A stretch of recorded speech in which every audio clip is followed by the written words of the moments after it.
I thought you might have questions about the fingering used for the chromatic scales. There can be different fingerings for a variety of reasons, but I prefer to use fingerings that slide in as few ways as possible. That means I'm only using a few of the fingers doubled when I absolutely have to. And the rest of the time, I'm using what's actually called a chromatic fingering, meaning just using the next finger in a semitone pattern. For the G chromatic scale in this grade, you need to use 0, 1, 1, 2, 2, then the third finger, and the low 4 for the first few groups. As you're doing that, it's going to feel more easy to find the pattern. If the finger doesn't need to slide, go ahead and keep it down in the position that you last played. So for instance here, I'm going to keep this A to guide my B flat, but I won't lift it when I reach the B natural. This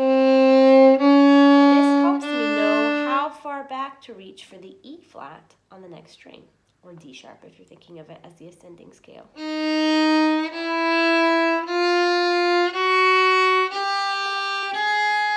So I do the same fingering on the D string.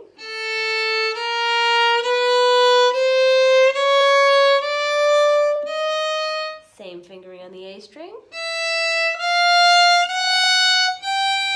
I'm even doing the same fingering on the E string, but I'm finishing on the G. So my second finger isn't going to go up to the high 2 position because this is, after all, a G chromatic scale. Now, that won't work exactly the same way when we start with the A chromatic because we're already starting on an A natural. If you're practicing it after practicing the G, it's important to remember to put your first finger back to the natural position. A natural is the starting note for the A chromatic scale. So this will be your starting note, and the final note is going to be the high A on E string. But you will literally follow the same fingering as you did for G, but starting from that first finger. So 1, 2, 2, 3, low 4 will be the fingering for G string. Open, low 1, 1. So your usual fingering.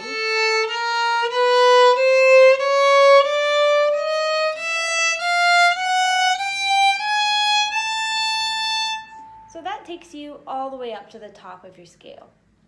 For the B flat scale, same thing, except when you reach the top, you're going to finish with that final low 4.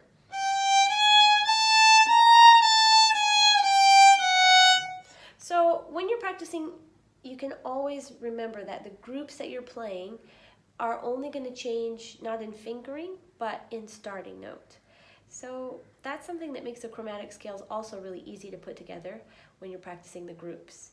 Because once you're ready to move on to the A scale from G, for instance, you don't need to practice the groups of the G anymore. You'll already know those well. So you can play the entire G scale while adding on new groups from the A scale and the B flat scale. So I would say that actually chromatic scales can be one of the easiest scales for you on the exam because they reuse so much of the same material. All you've got to do is practice those groupings and make sure you know your fingering and you're consistent. That's going to help you with the tuning and also make it just simpler to put them together with the slurs. Good luck!